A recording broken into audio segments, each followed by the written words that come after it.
warahmatullahi wabarakatuh. Perkenalkan, nama saya Ikrina Alina Anggota Ayu, nomor absen 18. Saya Meta Aulia Putri, absen 22. Saya Selvika Mardani, absen 30. Saya Dwi Astuti Oktaviana, absen 11. Dan saya Tamini, absen 34. Halo guys, jadi kami membuat video ini untuk memaparkan isi dari mind mapping berikut. Jangan lupa simak videonya sampai selesai ya. Terima kasih.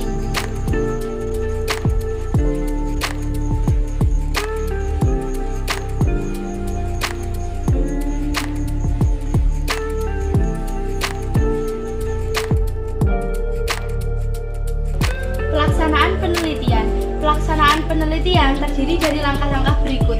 A. Menentukan dan menyusun instrumen penelitian. Instrumen penelitian sangat tergantung pada jenis dan dari mana data diperoleh. Contohnya, apabila kita akan meneliti pengaruh metode bercerita dengan menggunakan buku cerita bergambar terhadap keterampilan berbicara anak usia dini. Data dapat kita peroleh dari anak PAUD, guru, dan orang tua dengan mengadakan survei menggunakan kuesioner atau angket. Dan selanjutnya, apa hayo? Penasaran ya? Emang apa sih nggak boleh? Sombong amat. Secara umum, data dapat dikelompokkan seperti yang akan saya ucapkan berikut. Yang pertama, cara perolehannya ada dua jenis, yaitu data primer dan data sekunder. Data primer adalah data yang diperoleh langsung dari lapangan atau laboratorium, dikumpulkan dan diolah oleh organisasi atau perseorangan. Data dapat diperoleh dari wawancara, angket, atau observasi. Data sekunder adalah data yang diperoleh dari organisasi atau perseorangan melalui pihak lain.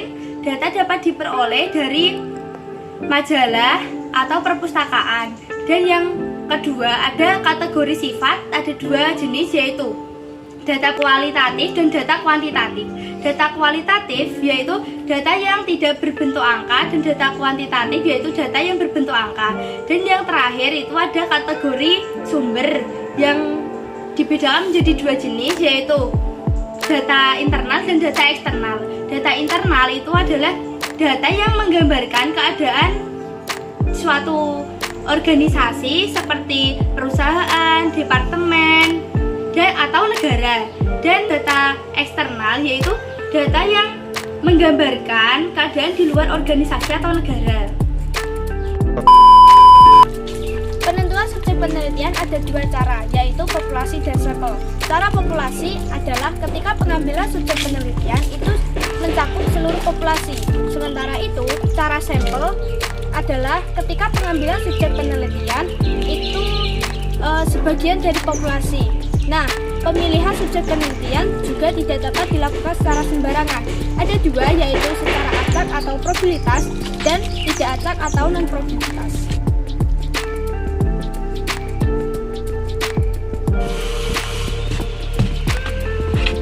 Hai Mel, hai Ayun. Aku mau nanya nih, pengumpulan data itu apa ya? Kamu nanya, ya udah aku kasih tahu ya. Pengumpulan data adalah kegiatan yang dilakukan di lapangan untuk mengumpulkan data serta menjawab permasalahan penelitian. Ada beberapa cara yang dapat dilakukan untuk mengumpulkan data. Yang pertama adalah survei.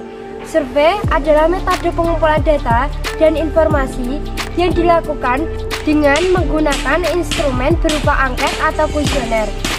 Angket adalah sebuah instrumen penelitian yang dilakukan peneliti untuk mengumpulkan data dengan cara menyebar sejumlah daftar pertanyaan untuk dijawab oleh responden. Yang kedua adalah wawancara. Wawancara adalah metode pengumpulan data secara komunikasi antara peneliti dengan responden secara langsung. Wawancara dibedakan menjadi dua, yaitu yang pertama adalah wawancara berstruktur. Wawancara berstruktur adalah wawancara yang tersusun secara rapi dan terperinci seperti kuesioner.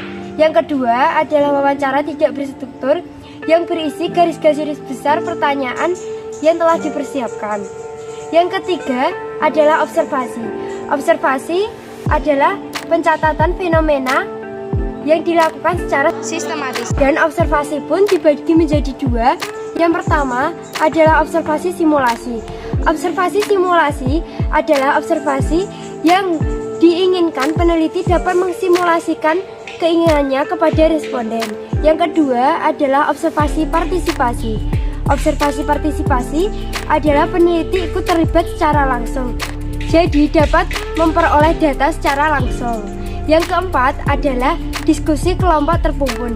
Diskusi kelompok terpumpun ini adalah metode pengumpulan data dengan menggunakan forum atau tema-tema yang telah dipersiapkan sejak awal. Dan yang terakhir, yang kelima adalah studi kepustakaan. Studi kepustakaan ini adalah kegiatan pengumpulan data dan informasi dengan menggunakan ragam teori-teori yang telah digunakan atau sangat bermanfaat untuk peneliti. Apakah sudah paham? Sangat mengertos.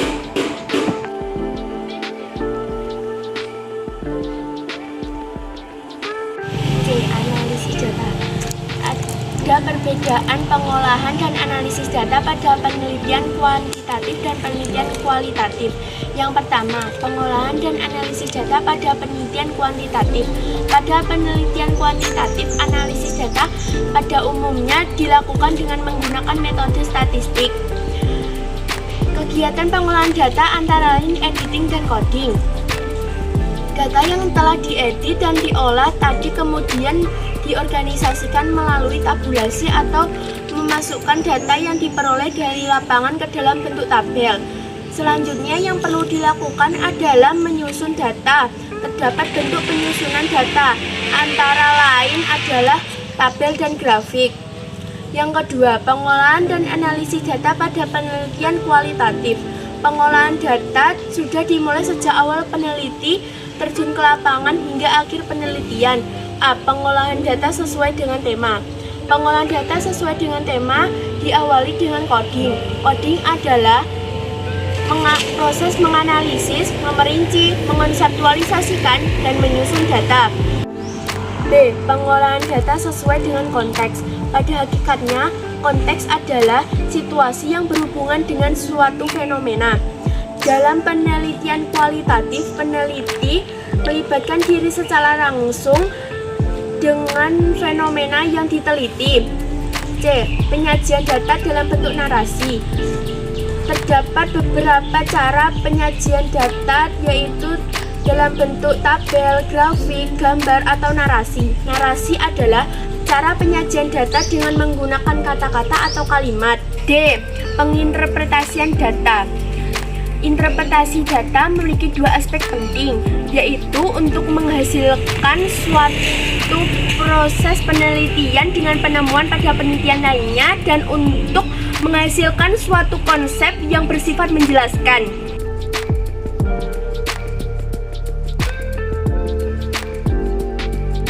D.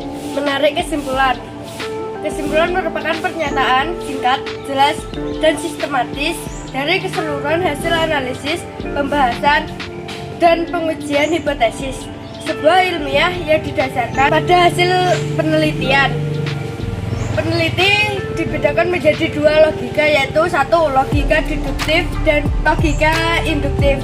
Yang pertama, kesimpulan dengan logika deduktif atau umum khusus merupakan proses berpikir. Yang kedua, kesimpulan dengan induktif, yaitu yang dimulai dari sesuatu hal yang spesifik.